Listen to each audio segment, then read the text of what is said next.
বৈশে আওয়ামী লীগের রাজনীতি করা হচ্ছে এখন, তাদেরকে দেশে আসতে হবে রাজনীতি করতে হইলে, এবং সেই সমঝোতা চলতেছে, এটা ইঙ্গিত বহন করে। সেটাও খুব স্বাভাবিক। আপনি তো দেশের ভিতরে যদি বাইরে বসে রাজনীতি করাই যাইতো, তাহলে তো পৃথিবীর সব দেশের সব রাজনীতিবিদের মাথাগুলা বিদেশ বসেই রাজনীতি করতে পারতো, কিন্তু আলটিমেটলি সেটা হয় না। এখন আওয়ামী লীগের যে রাজনীতিটা এখনো চলমান, সেটা হলো দেশের ভিতরে তার যথেষ্ট প্রিভিলেজ আছে। যদি বলি যে মিডিয়া, আপনি বলবেন মিডিয়া কি আওয়ামী লীগের সাপোর্ট করে? না, অনেক ঘটনা আছে অনেক ঘটনা না ছাপলেও সেটা সাপোর্ট করা, যেমন এই সরকার এসেই বললো ওখানে মব হবে না, এখন থেকে সব মব ফুল স্টপ। কিন্তু চিটাগাংয়ে আমরা দেখলাম প্রকাশ্য দিবালোকে গুলি মারতেছে একটা বাড়ির দিকে চাঁদা দাবি করে। আপনি দেখেন মিডিয়ায় নিউজটা একবার হয়েছে, কোথাও নিউজ হয়েছে, তার ফলো আপ, তাকে নিয়ে আলোচনা, তাকে নিয়ে যে টক শো হওয়ার কথা হচ্ছে না। আপনি ভালো করে লক্ষ্য করে দেখবেন। আপনার কাছ থেকে জানতে চাই আমরা। না আলোচনা, এটার মানে হচ্ছে এই যে মিডিয়ার থেকে যদি আপনি একটা নিউজ আপনি দিলেন, নিউজটা যদি পরে দুই ধরনের নিউজ, একটা হলো যে নিউজ ছাপলেন, পরে আপনাকে আর ফলো আপ করবেন না, আর নিউজ ছাপলেনই না, সেটা আমরা করেছি, নিউজটা করেছি, অনুমোদন করেছি, ওটা করেছেন, না ছাপলে তো ব্ল্যাক আউট করা একদম, এটা তো আপনি আমার চেয়ে ভালো জানেন পত্রিকার ভাষা। কিন্তু এই যে আলোচনা হচ্ছে না, তার মানে কি আপনি আস্তে আস্তে দেখবেন যে মব নাই মানে কি, মানুষ জানে কেমনে? মানুষের জানার সূত্র তো মিডিয়া যদি সেটাকে আড়াল করে দেয়, তাহলে তো আপনি আর জানবেন না। এখন আপনি যদি বলেন মিডিয়া কেন এই প্রশ্ন, আপনাকে প্রশ্নও করছি না, উত্তরও চাচ্ছি না, কারণ আমি জানি, আমি আবহাওয়ায় থাকি, এই দেশটা কেমনে চলে, মিডিয়াটা কেমনে চলে, এটা আমাদের ধারণা আছে। এই কারণে আমি আপনাকে প্রশ্নও করি না, উত্তরও চাচ্ছি না। এইবার আসেন, আপনি নিষিদ্ধ করা আছে আওয়ামী লীগ, জানতে চাই আপনার কাছে, আপনি যে ধারণাটা পোষণ করেন সেই ধারণাটা আসলে আমাদের জন্য জানতে পারলে ভালো হতো। না ঠিক আছে, এটা আরেক সময় জানাবো। জি আচ্ছা, নিশ্চয়ই। আওয়ামী লীগের কার্যক্রম নিষিদ্ধ আছে। কে করছে কার্যক্রম নিষিদ্ধ? বিগত সরকার, মানে অন্তর্বর্তীকালীন সরকার। কিন্তু তার আপাতত কার্যক্রম, আপনার তো নির্বাচন হয়েই গেছে, এখন অফিস খুইলা দুইটা স্লোগান দেওয়াটাই কার্যক্রম। তো অফিস খুলতে সে এসে নির্বাচন বাতিল চাইবে? কেন চাইবে?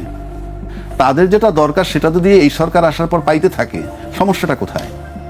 জামিন হচ্ছে, কালকে আওয়ামী লীগ সরকার ক্ষমতা আসলে তো সরকার তাদেরই জামিন দিত, জামিন তো পাচ্ছে, অফিস তো খোলা হচ্ছে।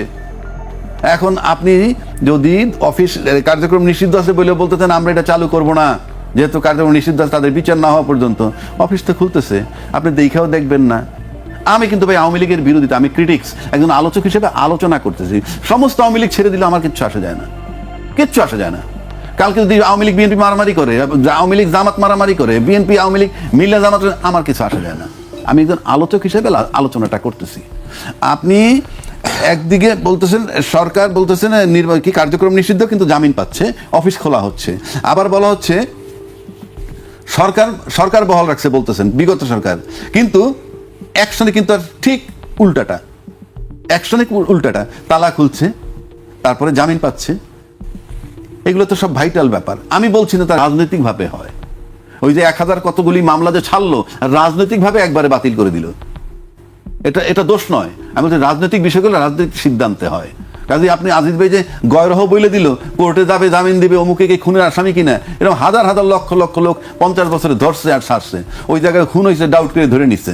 এখন আপনি হাসিনার বেলায়, পলিটিক্যাল লিডারের বেলায় আমরা একভাবে বলি, আপনি ধরবেন কিভাবে? আমি সাপোর্ট করতেছি না, কিন্তু ওই গয়রহ তো প্লেন মিনিং না, এগুলো রাজনৈতিক বিষয়গুলো, রাজনৈতিক সিদ্ধান্ত।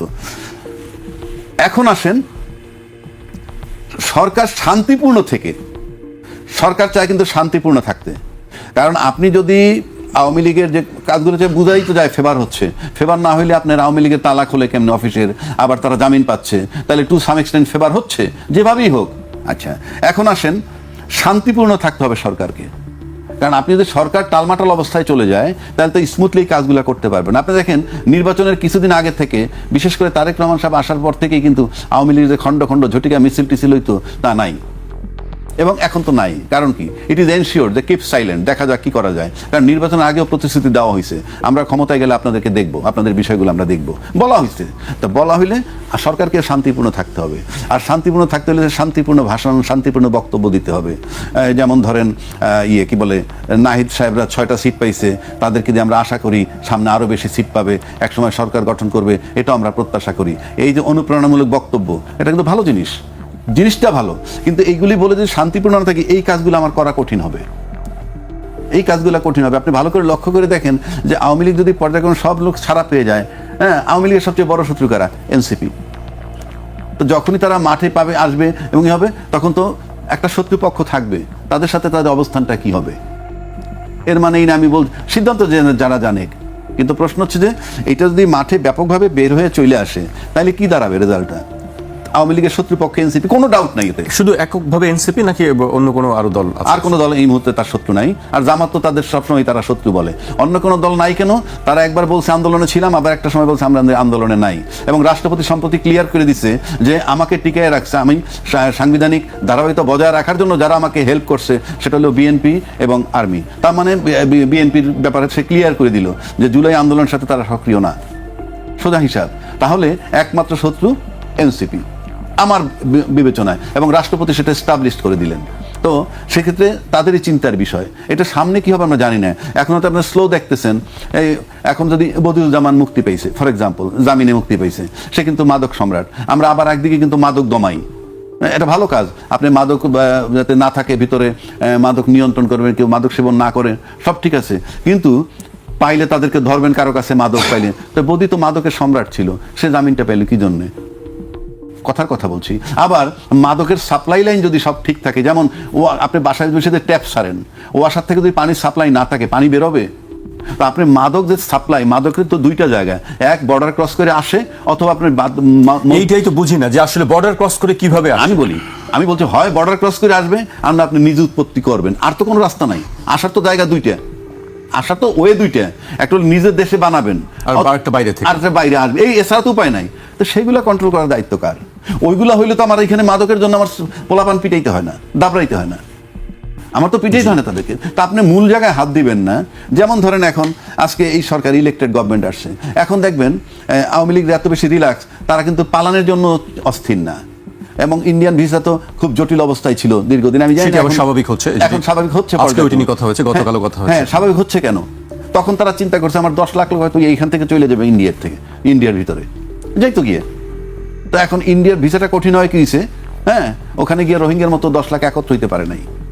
আর এখন ভিসা রিল্যাক্স হলে কি হবে? তারা তো দেশেই সেফ, সুতরাং যাওয়া আসার প্রয়োজন নাই। যদি দরকার হয় মিটিং করতে যেতে পারে। সেই জন্য আমি বলতেছি, মানে কি আওয়ামী লীগের বহু নেতৃত্বখান আছে না?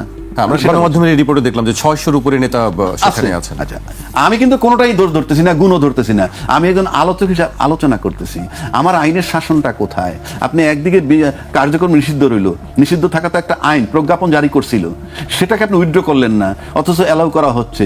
একটা দেখেন, পৃথিবীতে উন্নত বিশ্বে আইনের শাসনটা দিয়ে রাষ্ট্র শক্তিশালী হয়। আপনি দেখেন ট্রাম্প কিন্তু একটা বিরাট ট্যারিফ বসাইছিল ওয়ার্ল্ড ওয়াইড, সেটা সুপ্রিম কোর্ট জাজমেন্ট দিয়ে বাদ দিয়ে দিয়েছে। বাংলাদেশে কার সিনায় কোন বল আছে যে সরকার একটা সিদ্ধান্ত নেবে আর চট করে সুপ্রিম কোর্ট নিষেধ করে দিবে? আমি দেখি নাই। অর্থাৎ আইনের শাসনটা এমন জিনিস, ট্রাম্পরেও কেয়ার করে নাই। আর আমার দেশে আইনটাকে আমি আমার মতো করে, মানে আইনটা স্বাধীনভাবে চলতে পারে না। আমরা অতীতে দেখছি যে জনগণ যে সিদ্ধান্ত, যা স্বাধীনতা বিরোধী শক্তি হয়ে যাবে, তো তখন যাইতে পারে, তো জামাত তো একা চলতে পারবে না, তাহলে তো আমার তো ক্ষতিগ্রস্ত হয়ে গেল। আমি তো জান্নাতের টিকিট থেকে বঞ্চিত হব। জামাত রাজনীতিতে থাকলে আমি আল্লাহ, খোদা, বেহেশতের টিকিট সবকিছু আমি পাইতে পারি, পাওয়ার সম্ভাবনা থাকে। এটা কি সম্ভব আজিজ ভাই? সেটা তো সম্ভব না, বলছে তো বরাবর, আমি এটা বলছি তো, বেহেশত দোজখ, বেহেশত বানাইছে আল্লাহ, বেহেশত দোজখ মেনটেন করে আল্লাহ, বিচার করবে আল্লাহ, বেহেশত দোজখ নির্ধারণ করবে আল্লাহ। জামাতের কথা টিকিট, সে জান্নাতের টিকিট দেয় কেন? এইসব উগ্রতার কারণে কিন্তু ফাইনালি জামাত বেড়ে গেছে।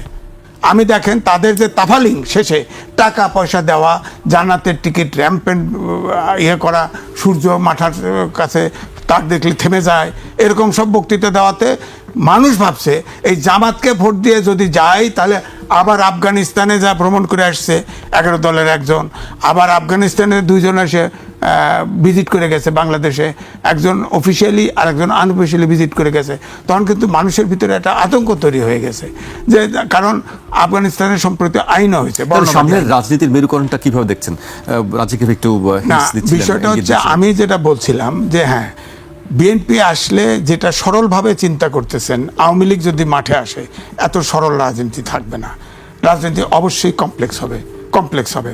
কারণ ধরেন আওয়ামী লীগ সক্রিয় হলো, কথার কথায় তাকে অ্যালাউ করলেন, সক্রিয় হলো, এখন ধরেন অফিস কিছু খুলছে, বেলও জামিন পাইছে, হয়তো এই জামিনের যেগুলো পাইছে এগুলোর ক্ষেত্রে আমার ডিফেন্স আছে, আমি যদিও লয়ার না, কারণ মেরিট নাই, কারণ যারে ঘরে তারে নিয়ে অন্তর্বর্তীকালীন সরকার জেলে ঢুকাই দিয়েছে, জেলে ঢুকাইছে, আর কোনো হিয়ারিং নাই, কোনো বেলও নাই, কিছু নাই, পড়ে থাক জেলখানা তো ভর্তি, জায়গা নাই।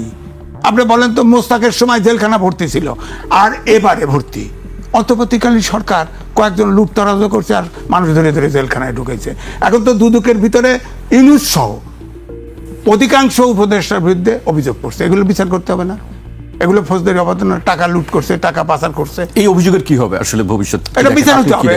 বিচার যদি না করে বিএনপি, আমরা বিরোধিতা করব, কারণ আইনের শাসন তো বলা হয়েছে, আইনের শাসন। আমার কথা হলো কোর্ট নিরপেক্ষভাবে ফাংশন করছে কিনা। ধরেন ডক্টর মোহাম্মদ ইউনূস, এটা অনেকেই জানে না, আমি জানছি, সর্বশেষ যিনি রাষ্ট্রপতি, যিনি তার সময় ট্রাম্প শেষ হয় তখন 3 মাস তিনি নিরাপত্তা পান এবং দায় মুক্তি পান এবং এসএসএফ নিরাপত্তা পান। ডক্টর মোহাম্মদ ইউনূস তল দিয়ে করে ফেলাইছে, 1 বছরের জন্য তার নিরাপত্তা নিয়েছে, এসএসএফ তার বিরুদ্ধে অভিযোগ